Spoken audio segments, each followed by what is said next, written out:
And we're back after a minute. It's been a minute. It's been a while. I don't even remember how to do this, but let's talk some Raptors. We have your mailbag questions. We're going to answer them. Feel free to chat it up. Welcome back. Thank you very much, Nassif. Thank you very much, man. First, I'm going to hit the intro, allow the chat to populate a little bit, and grab your coffee as always, and let's get to it.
It feels good. It feels good to be back.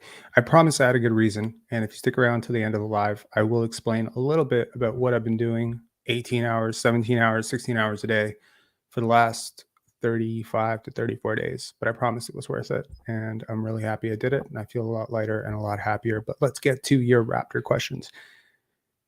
Every day I checked to see if there was some progress on the limbo that the Raptors are in right now. I mean, they have a sort of 6 starter situation. If you count Dennis Schroder as a starter, you got 3 unrestricted free agents going into next season. You know, maybe there's a bit of a misfit on timelines with Scottie and Pascal. So, you know, every single day you're expecting the other shoe to drop, and it doesn't drop. It doesn't drop ever. And then, of course, yesterday you get a report that, hey, over the next 6 weeks, expect something to happen. And I'll say, I'll believe it when I see it. So, look, this is a team, this is an organization that, while very well run, is also very patient, perhaps overly patient.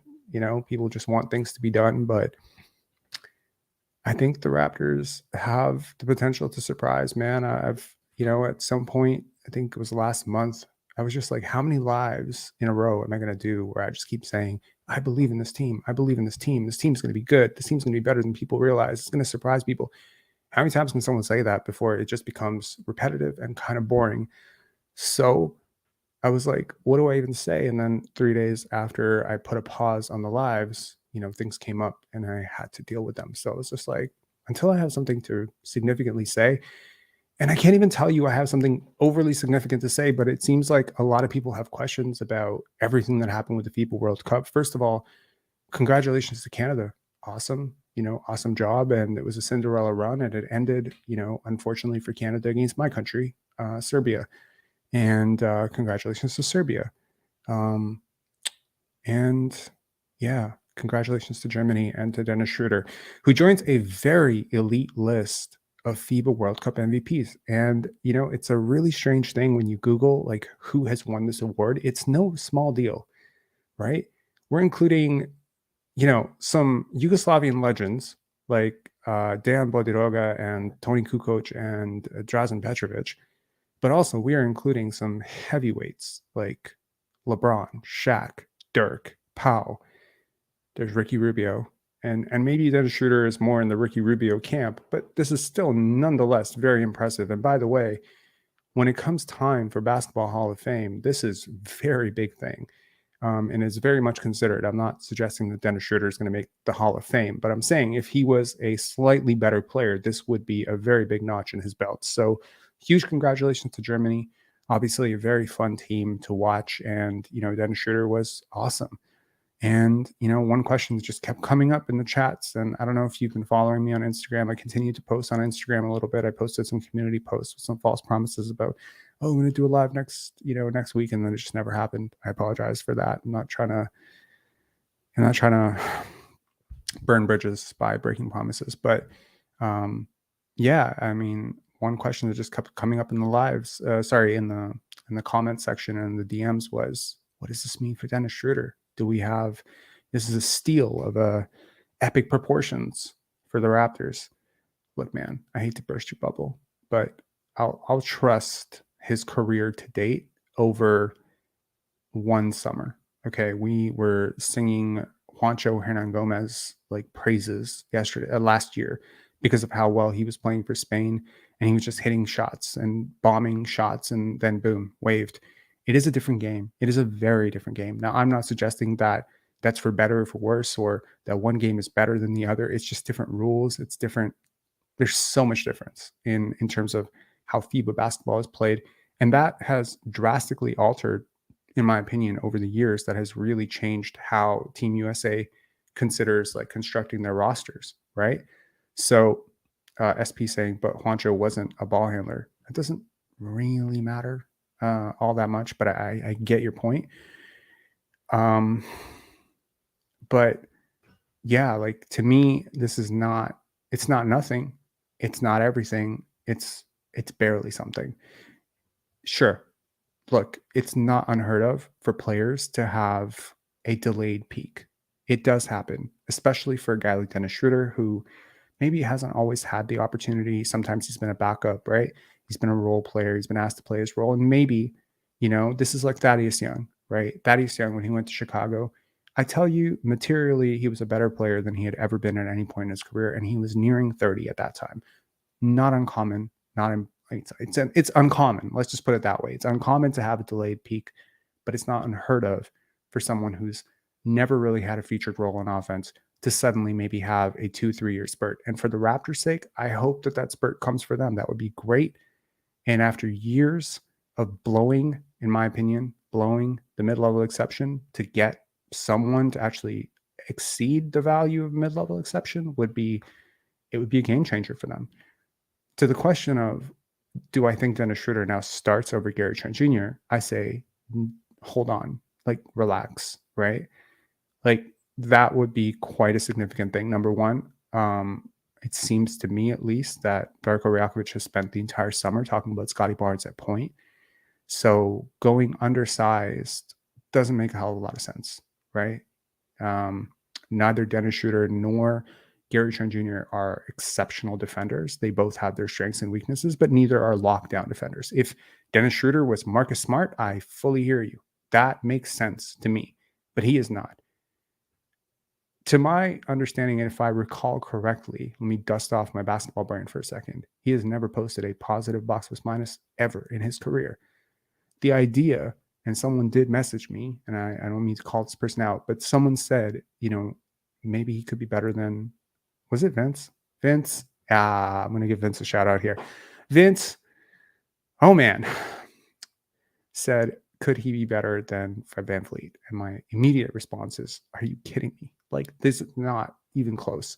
So I'm not trying to shit on Dennis Schroder. I hope that he exceeds the value of his contract, but his exceeding his contract is not going to make him better than Fred VanVleet. If he can be 85% of Fred VanVleet and he can buy a role off the bench, I think the Raptors have an exceptional 6th man of the year candidate, because he's a guy who has very high usage throughout his career. He has shown that he is not shy to take big shots in the close. We watched the Lakers playoffs, and he's just somebody who, he dominates possessions, man. I was looking at his usage rate a couple of weeks ago, and I was just like, oh my God, like, this looks like star level, He's a star in his own mind.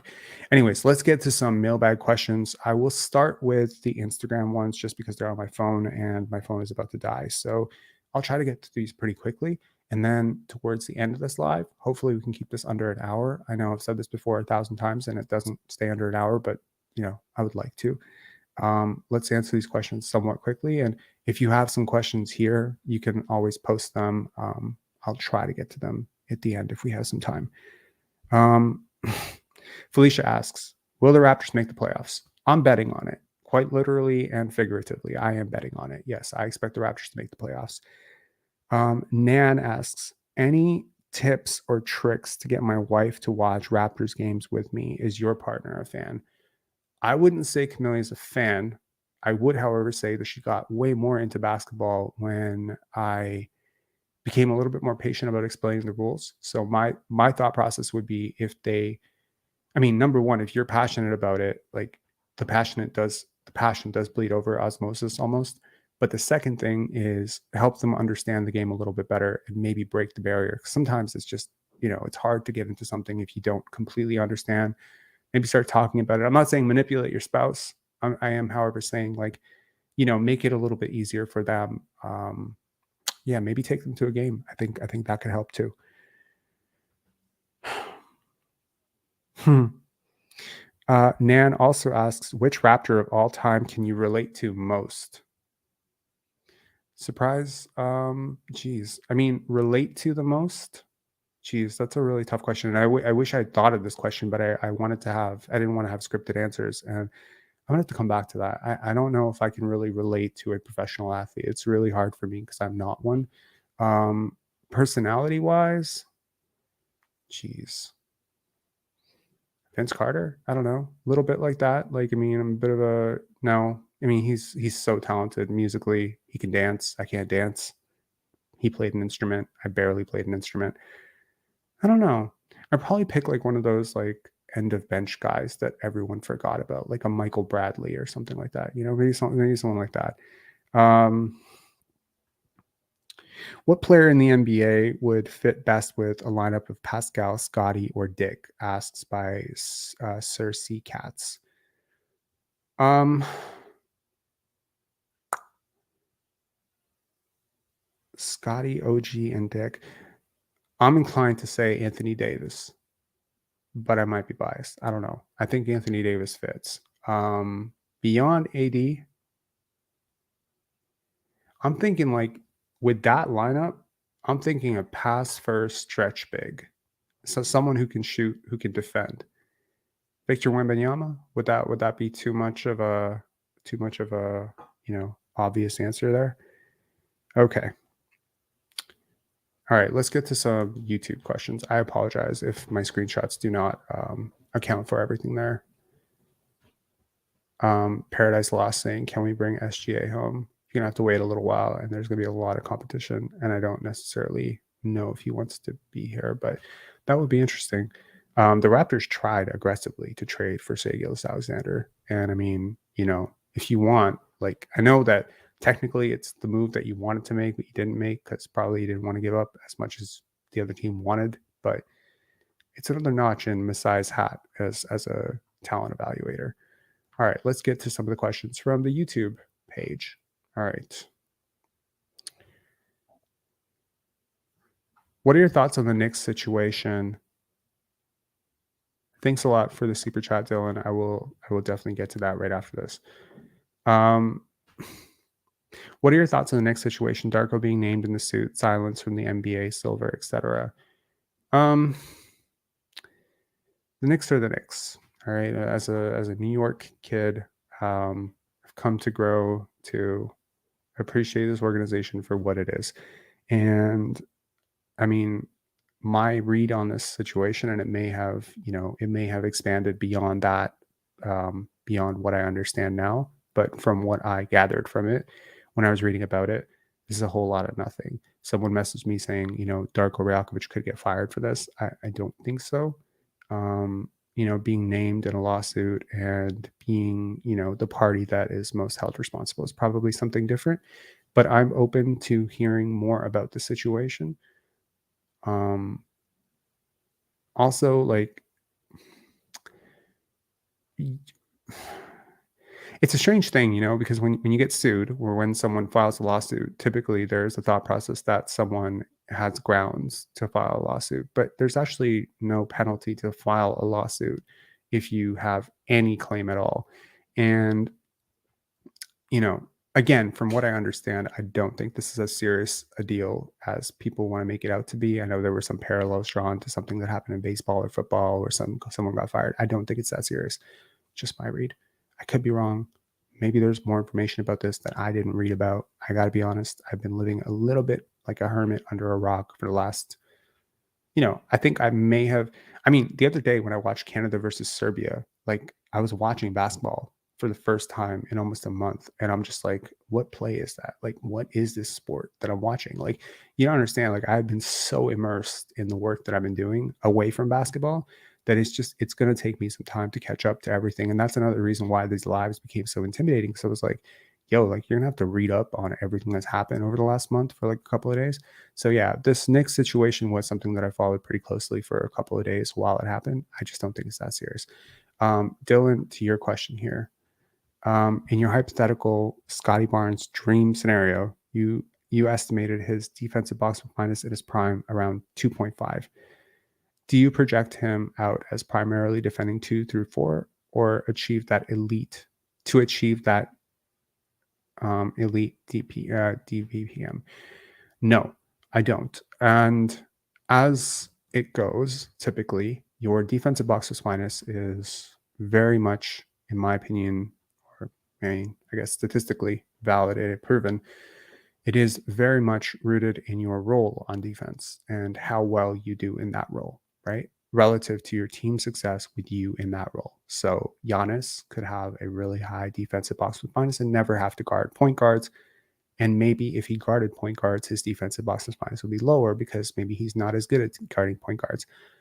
As Scottie becomes more of a featured guy on offense, I expect that his role on defense will become more optimized and simplified, and hopefully more suited to his strengths. Now he has strengths, in my opinion, as a defender. He's very active. He's very long. He's good. He's a good rebounder for his position.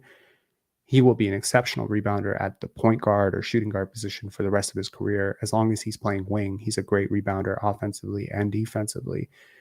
He's long. He does a decent job protecting at the rim. He does good on switches. He's a great communicator.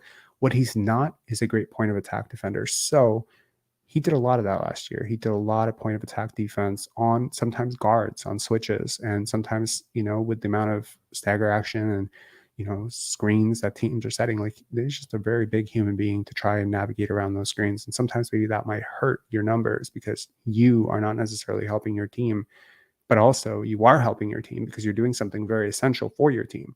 This is kind of how I see OG Anunoby as well. So anyways, to achieve a 2.5 defensive box plus minus, I think he would have to be in the absolute optimal situation for him as a defender. And I don't think that's the role he had last year. I wonder if his role on defense will be closer eventually in his prime to something like what Giannis does, more like a rover, help defender, someone who can do weak side shot blocking, swipe, and passing lanes. Like he can be very active. But the problem is he exerts so much energy just running all over the court and chasing things down and whatever. And I think if you simplify him to a sort of zone in within the floor, like he can do a little bit of what Otto Porter did last year, which is sort of shut down like passing angles, and he can be disruptive. And I think that could very much help his team. And obviously, if you help your team defensively when you're on the court, your defensive box plus minus is going to be elite. Now, typically, defensive player of the year is a completely different situation, which, typically results in, either you are the best defender on one of the 4 best teams in the league defensively, or you rack up like inhuman, steals or block percentages, and I don't necessarily think that's ever going to be him. So that's why I think like when I interviewed Brian, like when we got to like defensive player of the year, he was like, that's going to be tough. Like I tend to agree now that I've thought about it a lot, whereas versatility is not always as rewarded. And I don't necessarily think that as he goes forward, that his role will become more versatile. I think it could become less versatile, but that won't mean that in a pinch, he couldn't do some of what he's done, right? It doesn't mean that it's like it's just putting someone in a situation where you can conserve them a little bit. I think we've seen this with Pascal as well, right? I mean, like year 2, year 3, Pascal, we were talking about Scottie Pippen. We were talking about top 15, top 20 defenders. Last year, I could make an argument that he wasn't even a top 4 defender on his own team. So, again, as offensive load builds, defensive role can be simplified. But unlike Pascal, I think Scottie can guard a little bit better closer to the basket. So that's my response to that. Okay, RJ Phillips, blessings, man. All the best with this project. Leanne, can't wait to hear about your film. Sounds amazing. I will definitely tell you all a little bit about it at the end. I can't wait for the next season to start. Really excited to watch Raptors, but other teams I'm looking forward to or watching are the Sixers, Suns, and Nuggets. I would love to hear your thoughts about the Dame and Harden situations. Will they be traded before the season? Which team will they end up going to? Yeah, those are some pretty big matzo balls, right? I mean, that's two huge situations that have sort of transpired over the last month. James Harden coming out and saying, don't trust Daryl Morey. Like, I'll never play for an organization, whatever. That's quite a hit for, Daryl Morey has a giant portrait of James Harden in his house. So this is a very big falling from grace. And also he really tailored his message to his audience. That was smart. Look, I don't know what will happen with those two. It would be so simple if you could just trade them for each other, but obviously Portland wants something completely different. James Harden doesn't want to be there. And so I wonder if, prior to training camp, we do see a frenzy of trades. I also wonder if, the market for Pascal Siakam softened because of these two bigger fish out there. And I know for a lot of Raptor fans that it's really difficult to hear that James Harden's a bigger fish than Pascal Siakam. And maybe it doesn't necessarily mean that he's a better player. And he's probably, I mean, it's close. It's relatively close. And Siakam's younger. And there's some, cachet, but there's cachet for someone like James Harden. I just don't know if I am sympathetic to James Harden, probably more so than most people. I'm not going to jump on the quick, like, okay, look, he flamed out in Houston, he flamed out in New Jersey, he flamed out in Philly. Like, you are talking about three organizations that I do not like, do not trust, do not like the organization, don't like, the culture. And look, these are modern athletes, and I'm not willing to judge someone in a bad situation. Yes, if James Harden was traded to Toronto and he flamed out here, then I would have a very different opinion of what he's like as a teammate. But his teammates seem to like him, and everything he did last year was for Joel Embiid to win MVP. All right, and Joel Embiid apparently did win MVP, although I have wiped that from my brain. So look, like, he's a selfless teammate. He's a great player. I don't know. I think a team that has solid veteran leadership that will not lean on him to be that veteran leader, who has a good coach that he can trust. I think they would be stupid not to trade for him. But of course, Philly and Portland are asking for the world for these two players. So I don't know if that'll be resolved or if they'll go into training camp sulking. Okay.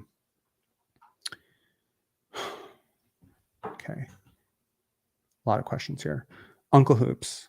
Can't wait to see the film. Can't wait to have your lives back and videos up. It's been kind of dead without Pensare Basketball. Thank you so much. I don't know if so Florian says, I don't know if you've seen the opportunity to keep up with FIBA, but do you think the Raptors are revisiting their off-season decision between Jordy and Darko after Canada's play in the group stage? No, I don't. Also, of course, like, I'm very happy for Jordy Fernandez and very happy for Canada basketball. Obviously, I was very much a proponent pushing for Jordy to Toronto. I've heard some really good things about him and his work in Sacramento and how he connects with players. But, honestly, so have I heard about Darko, so I think they had two really good candidates. I think at some point, if you're a betting person, within the next 3 years, I expect Jordy Fernandez to get a head coaching job somewhere. And look, if Darko Raptors doesn't work out in Toronto, maybe it will be in Toronto, right? So, but I expect Darko to work out. I do. Goateology. Shout outs to Goateology, that channel. I haven't checked for a while to see how he's growing, but I hope he's growing. Giannis watch. With Giannis's recent comments on re-signing, him leaving the Bucks is now a possibility that we can't ignore, whether his comments are just him trying to put pressure on management or not. Can you walk me through these two questions from a Raptors perspective? Number one, what the Raptors will have to do so that when the time comes, they're actually considered by Giannis amongst all the suitors that will be chasing after him. And number two, how much does this change the Pascal conversation, by which I mean keep him or don't keep him, worth risking him become Supermax eligible? If the goal is Giannis in 2025. Sorry for the long questions. Well, I imagine with Adrian Griffin now coaching, and coaches do have some pull in terms of trade targets and trade acquisitions. So I imagine that if the Bucks were to trade Giannis, a package centered around an extended Pascal Siakam plus a boatload of draft picks plus probably Grady Dick and probably another young asset would probably be a competitive offer. I think, for a team like the Bucks that's pretty capped out with Drew Holiday, they don't have a lot of draft picks. They're putting a lot of hope that Giannis is true to his word, that he's going to stick around. But such is life when you mortgage so much of the future to appease the present, right? Because there isn't a hell of a lot. We saw this with KG, right? When they lost those so many draft picks for Joe Smith, right? And it was just difficult. You're in a small market. Milwaukee's a small market. Minnesota was a small market. It's just difficult to build in small markets when free agents don't necessarily want to come. Giannis isn't necessarily like, I'm not saying players don't want to play with him, but he's a bit of an isolationist as well. He's not like part of the Banana Boy Banana Boat crew. So it's difficult, I think, the question. But what would the Raptors have to do? I think winning, solves a lot of problems. It puts you in a more favorable light when it comes to free agents. And, I just think that, the Giannis boat has sort of sailed because the Giannis Scotty, this tandem is very weird to me, right? Giannis is very ball dominant right now. I mean, he was clipping like 40% usage, 38% usage last year. Like, that's crazy. You need shooters around that guy, right? I don't think Scotty Barnes is an ideal teammate for Giannis. So look, it's never going to be cheap.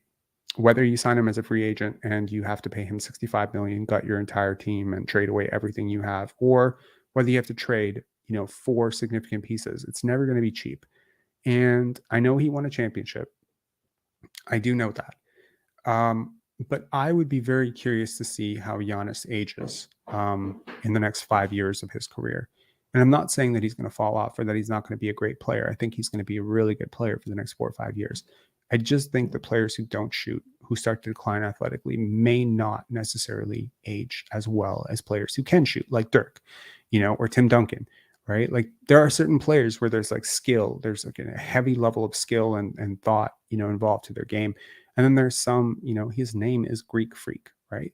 So look, it's like there are certain players, yeah, they're going to be effective despite it. It's going to be brute strength. It's going to be know-how, experience. Shaq was very effective, into his early 30s. But the decline was pretty steep when the athleticism fell off, right? So injuries can aid into that too. I just think that, if people are expecting Giannis to have a 4-year uptick, I think the decline will come within the next 3 years. So if you're talking 2025, it's 2023 right now. So you be buying right into the decline. And unlike someone like Dame Lillard, where, okay, yes, he's over 32, but, he's Dame freaking Lillard and he's a shooter and he's not necessarily leveraging athleticism. You look at players like Russell Westbrook, John Wall, and see how they fell off. And it's like, well, what was their competitive advantage to beating guys? It was their athleticism, their quickness. Giannis is a lot of that too, it's a lot of brute strength, a lot of quickness, a lot of, stamina, a lot of that stuff. So again, his career is probably going to be extended a little bit because he hasn't had the highest minutes load, and, Bud kind of kept his minutes low. So maybe that'll extend him out. And he is obviously, a Greek freak, right? They call him Greek freak they don't call him Greek freak for nothing. So maybe, his athleticism will not fall off a cliff and rather will sort of plateau and he'll have an extended prime. I have no idea, but I'm not necessarily sure I would want to gut my entire team to build around Giannis and Scottie because I don't think there would be anything else left. Okay, Kevin, sorry, I think we've already answered that question. Not a question about the Raptors. This is Dabbed 8585. Not a question about the Raptors, but how much do you think Nash benefited from being on the Suns? With how ahead of its time the offense was and how offensively slanted the rosters were, do you think he would have ever been MVP if he wasn't on the Suns? Bro, honestly, I don't think he should have been MVP while he was on the Suns. I know this is not a very popular opinion in Canada, and this is not a popular opinion among my friends, but I will say it till I'm blue in the face.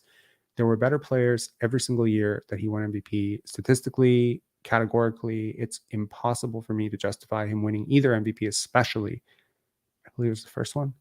I think the first one was egregious. I think one of them was particularly egregious. They were both egregious. look, it's not just an analytics argument. It is honestly just an inflation argument. It's kind of stupid that like professional writers voted for this guy to win MVP when it was so clear that the stats were bloated and the stats weren't even that great. It's not even like because of the exchange of pace and extreme pace that the Suns played with. Like the Suns had Sean Marion, Amari Stoudemire. He wasn't doing it by himself. That said, I don't want to gravitate to the other extreme where I diminish that he was, in fact, one of the top 3 to 4 point guards during his prime in the NBA. He absolutely was. But for me, just personally, personal controversies aside, I always preferred Jason Kidd. So no, I don't think outside of D'Antoni's offense, he would have been an MVP. Florian asks, how does Chris Boucher fit into the rotation? I thought he was not going to be on the roster for the coming season to make for younger guys like Koloko, Precious, and McDaniels. Also, Otto is back. How does a player like Boucher get minutes in a team trying to develop their front court off the bench, hoping someone pops? Well, he makes entirely too much money to be necessarily collecting DMP CDs unless, of course, he's fallen off a cliff, which I don't suspect that he will. He is different than your other bigs, I think. Number one, he does have some modicum of shooting, which is not necessarily something you can say is consistent. I mean, it's not really consistent with him either, but in fairness, among your collection of bigs options, he is one guy who can, at least in the past, has shown an ability to stretch the floor a little bit. He's very active. I think short bursts are the answer to Chris Boucher. Every time I see him play like 35, 30 minutes, 28 minutes, I think I'm like, this is too much, but if you can keep his stints to about 5 minutes, I think he has a role on this team. I don't know how deep Darko Rakovic plans to go. I suspect it will fair wager. He's going to go deeper than Nick Nurse went last year. I don't know how much deeper, and I don't know who you don't play. In fairness, I do think Otto, if healthy, is a better player than Chris Boucher. I think Otto is better than almost everyone on this roster who's not starting. So, it's tough. And can Christian Koloko pop? Like, he is obviously my big hope. Like, for next season, Christian Koloko, Grady Dick, Scotty Barnes. Like, I'm hoping that all three of these guys take a huge leap forward. And then, we're talking about a very different Raptors season if that happens. But yeah, Chris Boucher could be the odd man out. Maybe he could be trade fodder. I don't know. But yeah, I see your point. There is a bit of a logjam, but there are injuries as well. Pain causing samurai. Can you talk about a bit about film, your history with it, projects you've worked on, movies you'd like to make, etc.? Have you seen The Way Back? Underrated movie, in my opinion. I will get to this at the end when I talk about other movie stuff. Can't wait for another live. What are some players you would hypothetically pair up with Scottie? Damian Lillard.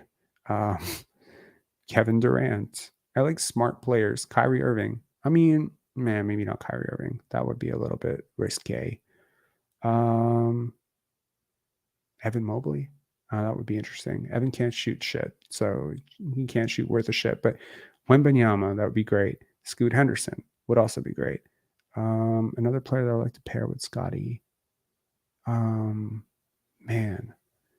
Devin Booker, that'd be cool. Mikal Bridges. Why am I thinking of ex-Suns? A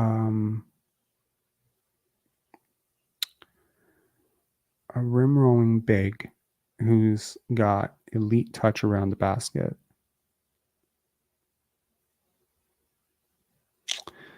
I mean, there is Jakob, but he can't shoot. I don't know. I mean, it's worth thinking about. D. Clark says, my question is, who is going to be a starting point guard? I feel Scottie can be good in the Jokic role off the high block. Who's going to set up the offense most of the time? I think it's going to be Scottie. That's just my opinion. If I'm wrong, I'm wrong, but I think it's going to be him. Let's talk Team Canada for a bit. Impressive win over France. It makes me more confident they could actually win a medal. Okay, this was 2 weeks ago.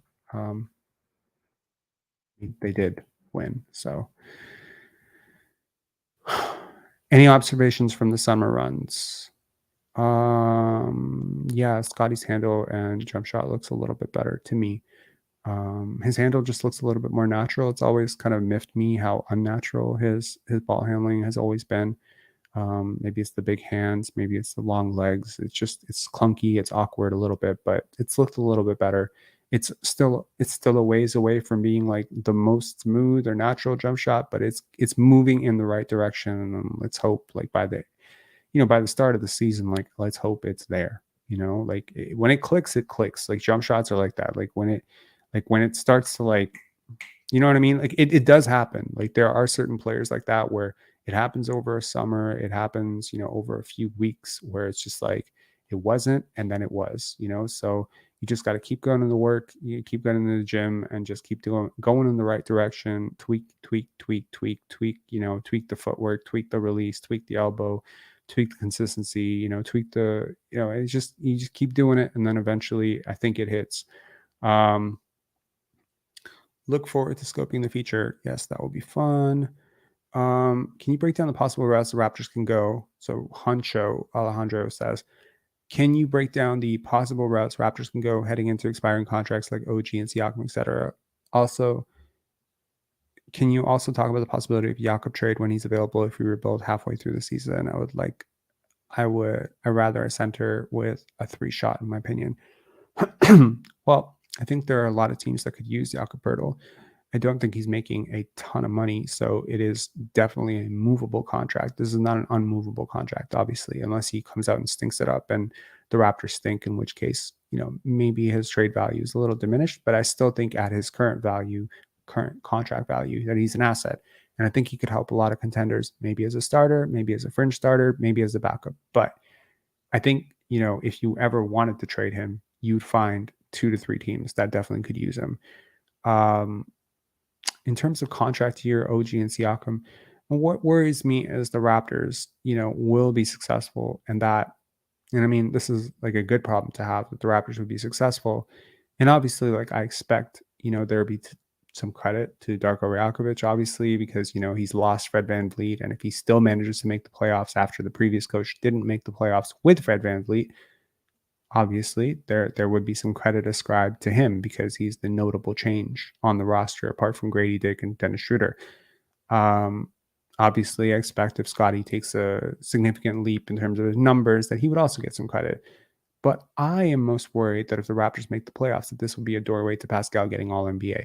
And if he gets all NBA and if he end up having to, basically lose him for nothing or pay him this super max, like I just don't want to go through this doldrum of emotions in the next offseason because obviously you cannot afford to lose your best player for nothing. Like that would be completely stupid. So my approach to this has not changed. I would be proactive and I would trade him to Atlanta for young players and picks and expirings and whatever, DeAndre Hunter or whatever.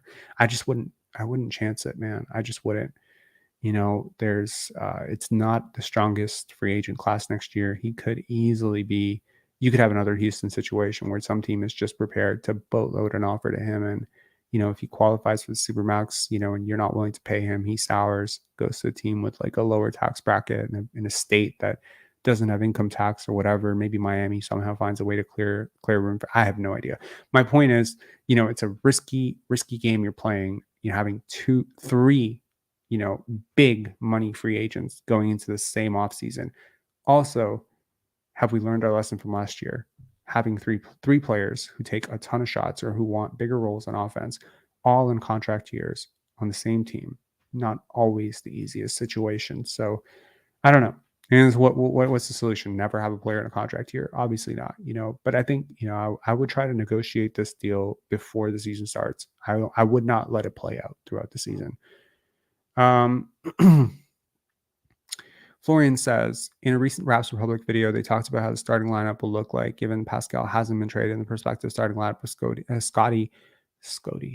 Scotty, Gary, OG, Pascal, and Yak has 3 not so great shooters. They argued that the starting unit will need to, even more than last season, win possession battles by getting offensive boards and converting defense to offense, largely being due to their awkward half-court synergy. Okay, so sorry to not respond to this. I made a live about this, which you're free to watch. And there haven't been any lives in the last month. So it's like 2 lives ago. So yeah. Yes, I responded to it and I broke down the data and basically made my case for why I don't think this lineup is going to be as awkward as people think it is. Is Scottie or Pascal your number one option, being that Scottie will have more ball handling? I would still make Pascal my number one scoring option. I don't think Scottie is necessarily on track or realistically going to exceed Pascal as a scorer this year. What I would like to do is maybe diversify and I don't know, um, take the ball out of Siakam's hands towards the end of games, because I think he doesn't respond necessarily as well to double teams and quick read and react situations. But if Scotty's an initiator, it doesn't mean that Pascal can't be more of a finisher, right? Like, I mean, we talked about it last year that Pascal doesn't get a lot of easy shots. And I think that in order to, fulfill his own dreams of making all NBA or to, average 25, 30 points per game, be a top 5 player, whatever he wants to be, I think it would be, in his best interest to get easier shots. And obviously he's not necessarily as cerebral or as talented a player to get himself shots like KD does. So, give it to Scotty, let him, cook, let him, I mean, if he can cook, let him cook and let him initiate, let him draw a double and let him find, Pascal sneaking back door, or let Jakob, or let OG. Like, it doesn't have to be so ball dominant. It doesn't have to be one guy creates, 4 guys stand around. That type of offense is played, and it's so predictable, and it makes the player who's having to initiate it so much more ineffective. So yeah, I obviously I would put the ball in Scotty's hands more, but that doesn't mean necessarily he has to be the one taking the shot. Codeology about the offense. Everything coming out of the Raptors media is, how will we live without Fred? How will we replace Fred's drive and his pull-up threes? But this sounds idiotic to me because the offense isn't replaced, it's redistributed. Smart point. For example, when Kyrie left Boston Celtics, they obviously thought, how will you replace this ball handling, this generational driving, finishing ability, his dead-eye pull-up jumper? But the offense was redistributed amongst the younger players, and they were better off without him. Thoughts are that until proven otherwise, there isn't a Jason Tatum on this team. Now, we can hope and pray and, certainly expect that Scotty Barnes can be that type of player, but that might be, it's not to say that a team is necessarily better without Kyrie Irving. The locker room could be significantly better without Kyrie Irving, and the pecking order could be simplified, but they had a hell of a team, and it was very deep. And I can't say the same thing for the Raptors last year. It's not like they had some overwhelming dearth of talent that's just waiting to, brim up to the rim. Like Malachi Flynn is going to have like some, you know what I mean? So it is a loss for sure. It's not going to be like the Kyrie situation where it's just the shuffling of the deck. That being said, if Scotty and OG do have more than they showed last year, and Gary has more, which I suspect all three of them do, and Pascal can remain somewhat steady, and Grady can have a bit of a thing, then yeah, I think your hypothesis will prove true. That but regardless of how we play this out, like, this team is not better without Fred VanVleet. Do you know what I mean? Like, it's very difficult to say that they're better without him. Like, if you could just drop him on this team, they're better immediately. Even if you swapped them for Dennis Schroder, they're better 100%. The consequence, of course, is, what does that cost you? If you had to match him at 40 million or 38 million, 35 million, if you had to pay him like whatever, could you potentially have lost Jakob Poeltl? Could you potentially be completely, capped out right now, and you have to trade someone like Chris Boucher? Well, now the equation is changing. Now it's like, but still, Chris Boucher plus Dennis Schroder does not, in my opinion, equal the impact of a Fred VanVleet. So, it's not quite the same thing, but it might, in hindsight, like, I mean, talking forward, talking backwards are different things. Maybe 3 years from now, we look back at it and say, okay, well, Fred left and Scotty got ball handling duties, and boom, we have unlocked, this 6'9" point guard, and it's perfect, and it worked out perfectly. Okay, I'll be happy when that happens. I suspect it could happen. I hope it will happen, but I'm not saying that it's definitely going to happen because we haven't seen it yet.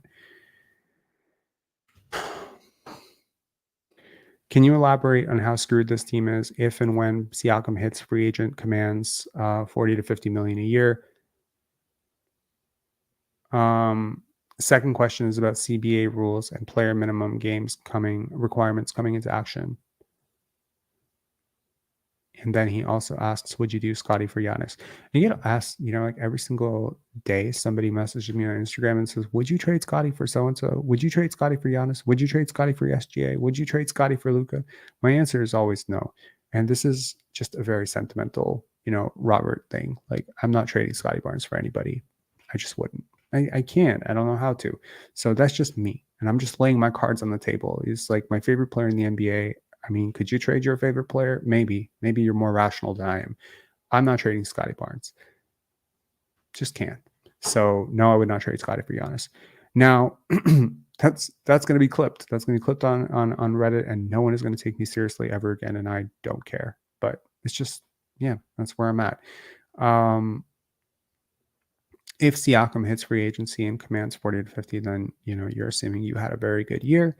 And, he's made all NBA, and therefore, yeah, indeed, you are screwed because I don't think he's worth it. And second question is about CBA rules being, minimum goes. I don't know, how much that's going to impact. It might impact like a couple of spots, right? But for the most part, like typically, people have given an advantage for players who play like 75 to 80 games over someone who played 60 games. There are rare exceptions. Like I think last year, like LeBron, there's been like Dame at some point where the numbers were just so impressive. And maybe the games missed, which towards the end of the season where they didn't count as much and the team was already settled. So, one player that it will definitely impact, obviously, is Ja Morant, who misses out on so much money because of the situation. So I don't know. Anyways, where are we at right now? We're at 45 minutes. Okay, we have some time to go through this, and I'll take the last. I don't want to take too much time to do it, but I'll take like 6-7 minutes at the end to just explain what has been going on with my life for the last little bit. Okay. Raps are gonna shock the world this season, top 4 seed. I'm not saying it's impossible. It's very unlikely, but yeah, I would be happy with the top 6 seed personally. I would be really happy to finish 6th, 5th. That would be great. Home court advantage in the East. The East has not fallen off that much. That would be tough. There are morons who think Schroder should start as point guard and Scottie off the bench. LOL. Well, Scottie is definitely not coming off the bench.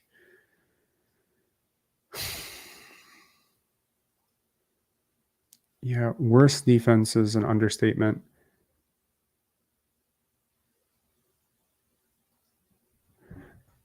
Kevin saying, "Hey Rob, nice to see you back. Hope the movie went well and all is great. Scottie for 22.6 rebounds, 7 assists or more, or nah? That would be quite a seismic jump. I do expect the assists to go up a lot, especially if he's playing full-time point guard without another, ball handler on the court with him. Like, so Dennis Schroder starting with him, then that might be a little bit different. But Dennis Schroder is more of a scorer than a facilitator and passer anyways. And I think Scottie's the best passer on this team. And I think he has been the best passer on this team for 2 years now. So 7.5 assists feels reasonable. 22 points. Yeah, I mean, this is within the realm of possibilities. This is not like absurd numbers, and this would be MIP territory for sure.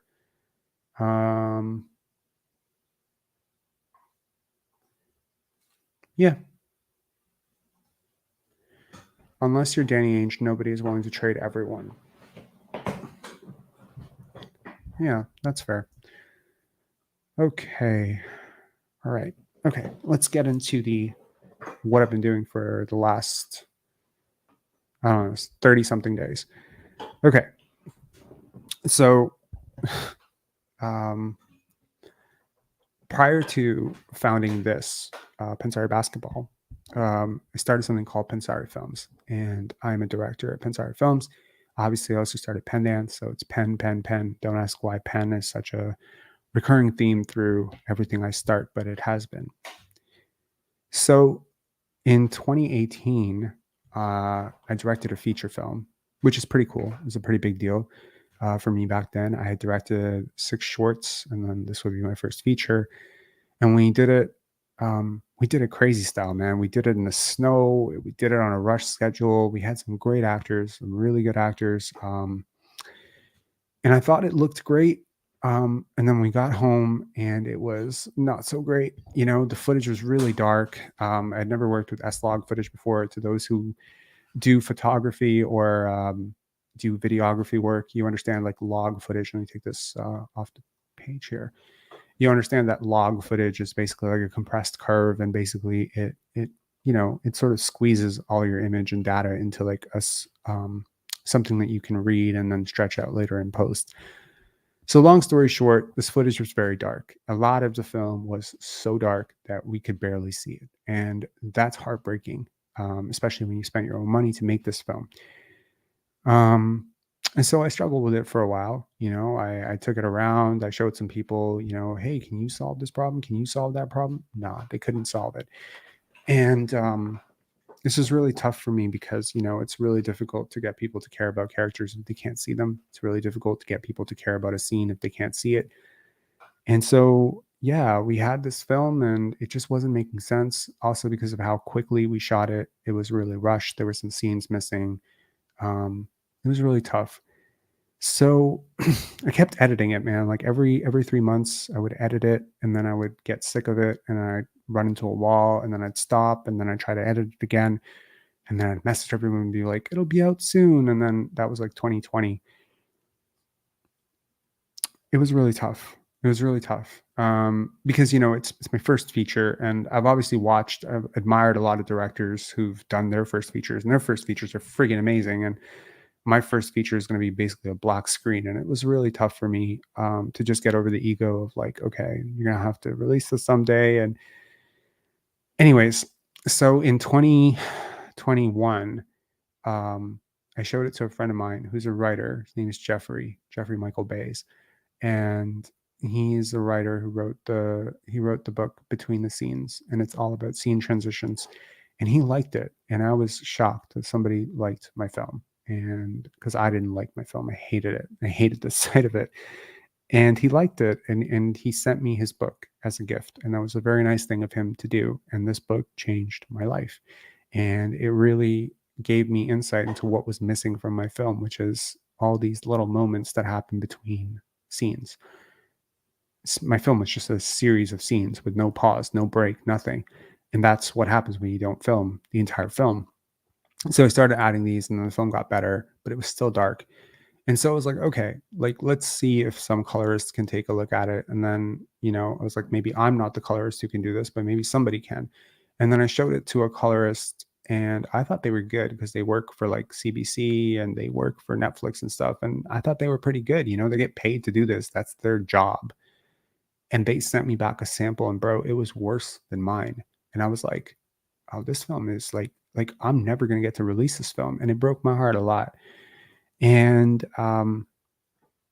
last so those of you who follow this channel, you remember this. Around this time last year, it was just late September, I shared with you that a friend of mine had passed, and his name is Robert Cormier. And he was a pretty big deal around here. He was an actor on Heartland, and he was also the lead in my feature.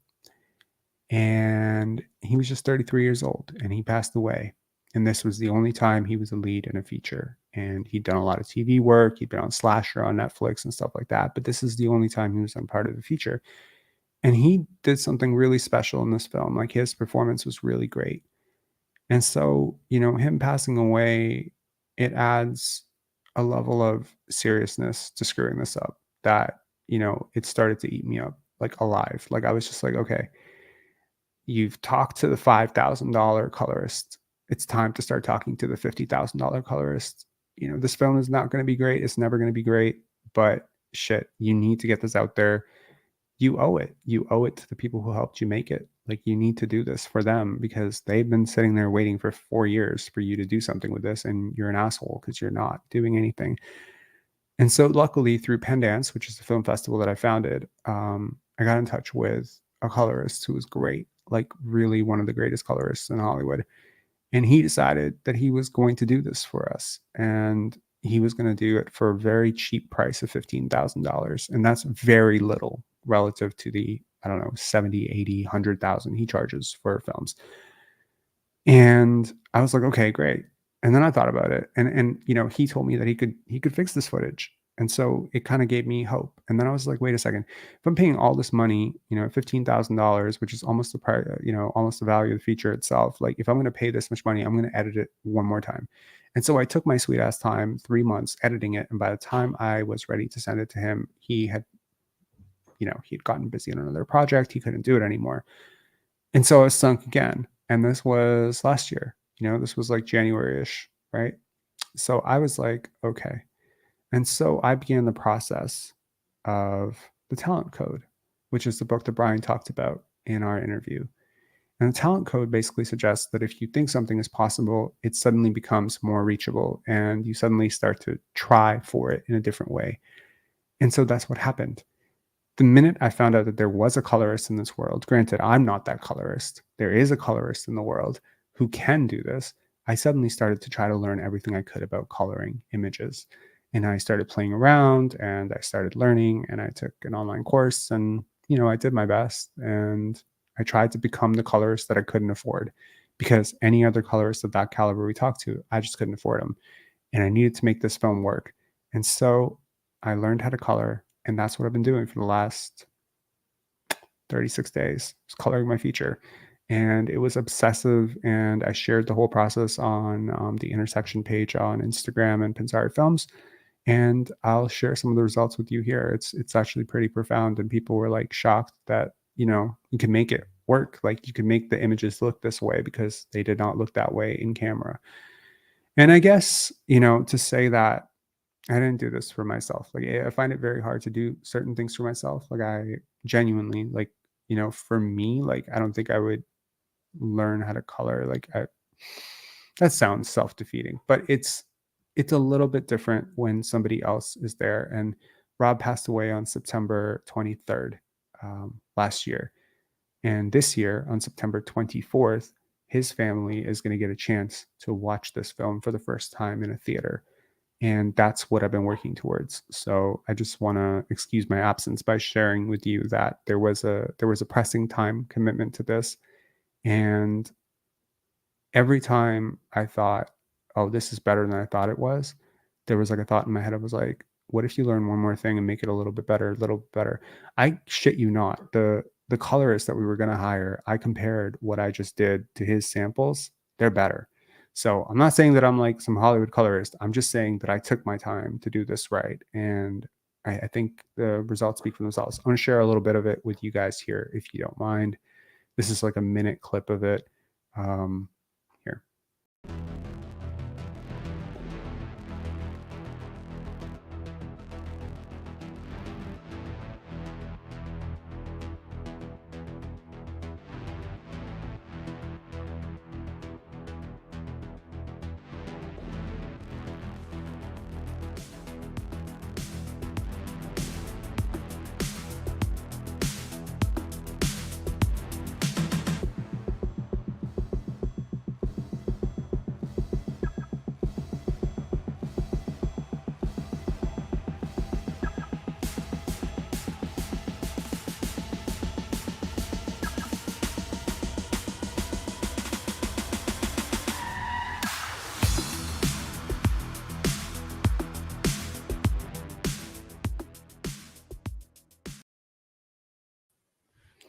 So, yeah, so that's going to be playing.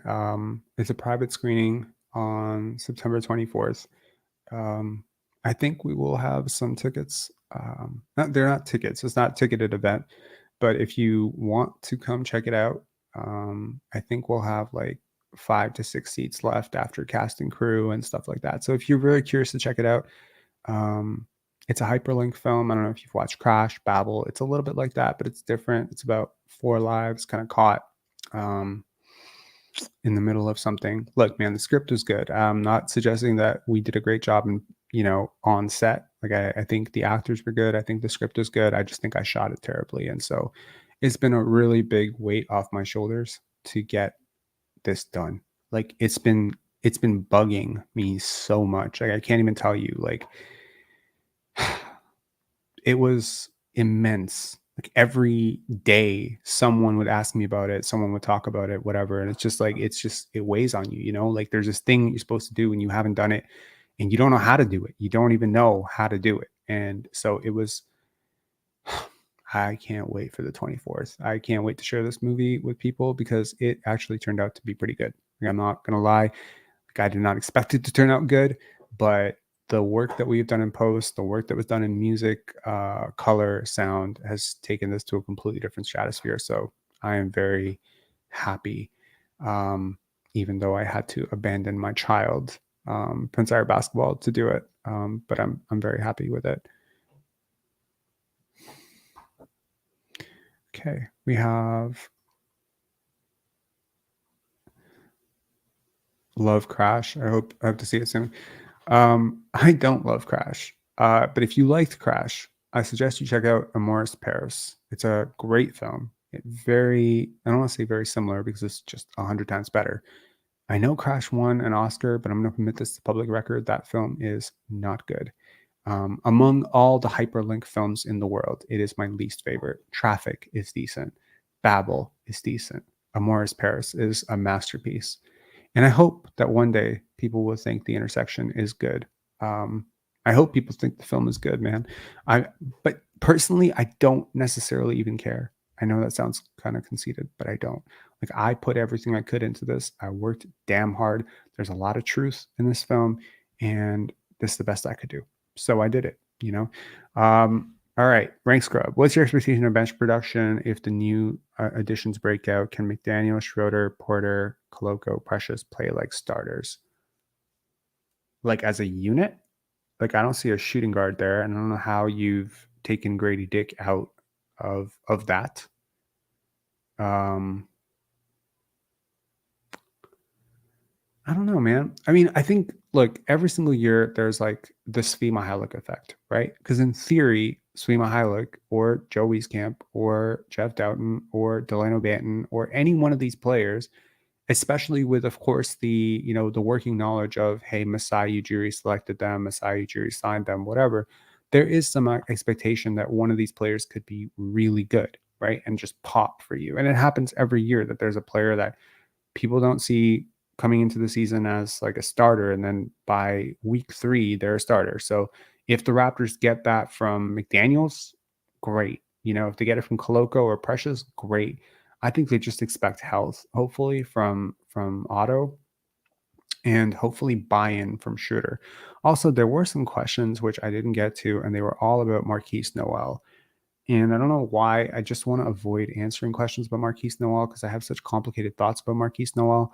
I have read all the comments, the comments like, I'm going to win multiple MVPs, whatever. Look, man, there's a line between confidence and delusion. And I think at some point, like, you need to be, confident to be successful. I think delusion gets in the way of success. But who the hell am I to say, right? I'm not a 5'6" guy who made it to the NBA. So the hell do I know? And honestly, if I was 5'6", honestly, I probably wouldn't have tried. So kudos to him. Who the hell's to say what he can and can't do? But I will tell you, multiple MVPs in a league where increasingly point guards are like closer to 6'4" than where they were. I mean, there has been a period of time where guys like Earl Boykins, Nate Robinson, Isaiah Thomas, whatever, like these guys succeeded. But I just want to say, like, for the record, Isaiah Thomas, when he was what he was probably the second or third most skilled player in the NBA. Okay, just want to put that out there. Yes, he was 5'9", which is 3 inches taller than Marquise Noel, but he was really freaking good. Like, I watched him play. Like, he was incredible. So if Marquise Noel aspires to that and then he ends up being a rotation piece to the Raptors, great. I, however, having watched him, I watched a little bit of his tape, not a lot, not enough. But I watched him in Summer League. I think the defense will be the biggest concern. I think it's hard for me to understand because, look, this is not the case of a guy like TJ Ford where you're like, oh, he needs to get stronger. He needs to get bigger. No, he's pretty big. Like, he's developed. He's almost 24 years old. So this is not a case of a guy being too young. Like, he's 24 years old. I mean, in another world, let's say Marquise Noel was not 5'7". Let's say he was 6'3" and he was this talented. At 24, he'd be a 4-year vet, 5-year vet, right? He would have come into the league at 19. I mean, do you know what I mean? Like, this is not, I'm not saying he can't become really good. I'm not saying he can't become a rotation player. Maybe he could, but I'm not banking on it. If I had to pick, among all the young players, apart from Scottie, who I think could take a step, my money would be on Christian Koloko. That's just my thought. Maybe nothing happens. Maybe he spends time in the G League. I have no idea. But I like his growth trajectory a lot. I like his brain a lot. I like, his humility. There's a lot of what I call success green flags with Christian Koloko that I really like. So, yeah. You can't teach height, unfortunately. Yeah. And you also can't teach wingspan. It's a really, like, it's difficult, right? Like, Allen Iverson was very undersized, but he had a huge wingspan. Dwayne Wade was undersized, huge wingspan, right? You do need to make up for those inches somewhere, right? Like Earl Boykins, Nate Robinson, Isaiah, you're talking to super athletes, like super duper athletes. Like, there's a lot of really, really talented players who are 5'7" to 5'9" that maybe could go over to Europe, where height is not necessarily as determining a factor in terms of success, and they could win MVP. But it's not going to happen in the NBA, man. People are too big, too fast. The schemes are designed to exploit the weakest link in every situation. And yo, man, you got a 5'6" guy. Like, what are you talking about? Like, can we put into context that at 5'6", there are some teams out there that can run a team that can run an entire lineup of guys who are exclusively a foot taller than him at minimum. Like, how are you supposed to stop them, Orlando Magic? Like, I'm not even trying to be facetious or mean here, but how do you realistically think that with someone as shifty and quick as Markelle Fultz, that you ever expect Marquise Noel to be able to keep up with Markelle Fultz? Well, that's his best matchup against the Magic. Like, there's no one on that team that he matches up with better than him, unless we're talking Cole Anthony. Like, this is not the recipe of MVP. Okay, he's very skilled, but he's 5'6". Like, I just have to keep saying that in my head, because yes, like, he's very skilled for his size, but there is that asterisk of for his size. So I wish him well. I said it last year with Fred VanVleet. If you have this attitude at the end of your bench, it inspires everybody. When it's at the top of your roster, you're screwed. And I feel that way about Marquise Noel. You have this sort of Rudy cheer, guy who's pushing everybody, talking smack to everybody. It keeps things light because nobody takes it seriously, right? I mean, people are inspired by it. It's really nice to see somebody working so hard. It's a great example. I don't know. There's a pride element to having someone who has that sort of, and again, certain personalities, everybody has this idea of like how to build a functional locker room. You just have like 13 guys who sing Kumbaya. Sometimes it really does help to have people who ruffle feathers. Guy, I have just found that to be true while observing basketball my whole life, that sometimes it helps to have like this type of person in your locker room. It can be really helpful. It can infuse a little bit of tension. Tension can be a good thing if properly diffused, right? So even a guy like Dennis Schroder, right? Like, he got a lot of slack before the World Cup for calling out, one of his teammates for not, suiting up and whatever. And, basically saying we don't need him. Well, turns out they didn't need him, right? It's just, Darko Rakovic talks a lot about swag. Swag is important. Swagger is important. Confidence is important. Delusional confidence not backed up by work is not a good thing. But Marquise Noel will work to win MVP. I think there's an upper limit to the fact that he can't. But who's to say what he could become if he aspires to it? Again, who's to say? Maybe he could morph himself into, like a future EuroLeague MVP, future G League MVP, maybe a future, I don't know, like really good rotation piece on a half decent team. I don't know. I think that is the upper limit, though. I just do. Anyways, I'm not seeing it, but sometimes it's one of those things where you have to see it to believe it. I would love to see a 5'6.5" MVP in a league of giants. That would be, that would be amazing. I recently came across a post on Facebook about a league which has started with 8.5 foot rims. Have y'all seen this? This is like, to me, this is craziness. Um, but apparently it's taken off in the United States. Like it's like a whole bunch of dudes doing LeBron dunks, and it's funny. It's funny as shit to watch, and it actually brings you back to when you were a kid in the driveway and you lowered the rim and you doing like windmills like Vince Carter and stuff. So I don't know. I thought it was funny, but yes, this would be hope to a lot of people who are vertically challenged, and yeah, it could be. I suspect that for every two people he turns off with these comments, there's at least 8 fans that he's gaining for being bold enough to make these kind of claims. Now obviously if you come out and you talk all this shit and you talk so much smack, and you're like it wears thin very quickly. But if he comes out and he's better than expected, then suddenly the talk makes a little bit of sense, and you admire the gusto and the self-confidence and the swagger. And if nothing else, I think the Raptors need more swagger. And I think you get a lot of that with Dennis Schroder. And I think you get a lot of that with Scotty Barnes. And, hopefully you can get a lot of that with Grady Dick as well. So, anyways, this has been a live. I can't promise that this is going to be back to regular because there's still a really lot of work that needs to be done over the next week. I am done with the color, but I have to do the end credit sequence. I have to do a voiceover.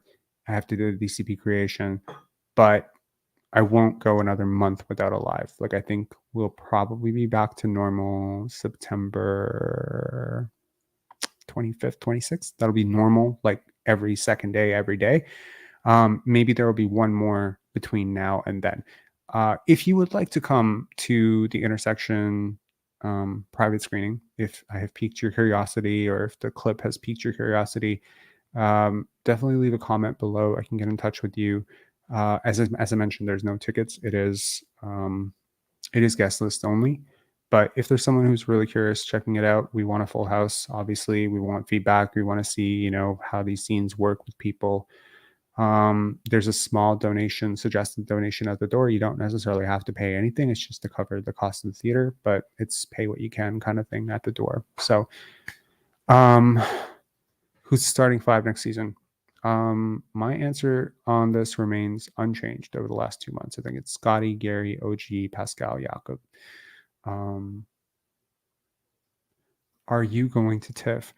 Honestly, good question. I should be, right? I should be shopping this film around, but I gotta be honest, like until 2 days ago, I looked like the Yeti. Like I took a picture of myself, like I took a selfie at 2 a.m. when I was walking my dog, and I had like this beard and my hair was long, and I was like, what the hell? I'm not really in that mood right now. And this is no disrespect to TIFF. I understand that it is a great place to discover like great films and awesome people sometimes, but there is like an energy to that place sometimes which wears me very thin. And I am not someone who does a lot of fake smiling and a lot of like, hey, how are you? Like, I don't know how to do that stuff. And I feel like people get very angry, defensive when you don't participate in the song and dance. I am a very peculiar person, obviously. So yeah, I mean, I'll try to check out a film over the next week if I'm ahead of schedule. If I'm done, my girlfriend wants to go really badly. But yeah, we were supposed to go see something by Ava DuVernay yesterday. And then, I had a tight thing. So yeah. You need to sleep, Goblin? Yeah, I do. Anyways, all right. Take care, y'all. Have a great week. Have a great rest of your week. And I will talk to you hopefully very soon. And hopefully there's some news about the Raptors that's, worth pontificating on and discussing, because I feel like everyone is just like, what's going to happen with OG? And then a month later, it's like, what's going to happen with OG? Like, it's the same talking points. Like, I was scrolling through Raptors Reddit and Raptors Real GM, and I was like, I wonder if anything significant has transpired or developed, if any significant movement of thought has occurred in my hiatus. And it's just, to me, it's really not very much. So, It feels like oddly slow. Like I didn't feel like last summer was this slow. It didn't feel this slow. There was no slow growth on the content, but this feels like there's a shoe that's supposed to drop and it hasn't dropped, and we're all like, when's it gonna drop? And there's nothing. So I don't know.